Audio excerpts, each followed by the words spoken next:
bác vâng mong được đấy ấy ta được lật lại hai điểm thôi rồi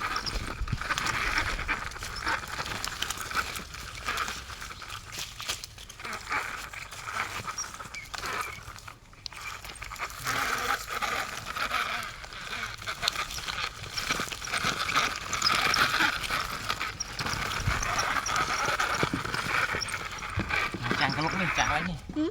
đấy chẳng buộc để có lúc chạy chặt chân đã chặt với chặt chân chồng không sẽ cót chặt chân tay cái này cái lẹ luôn tay à đây thì mà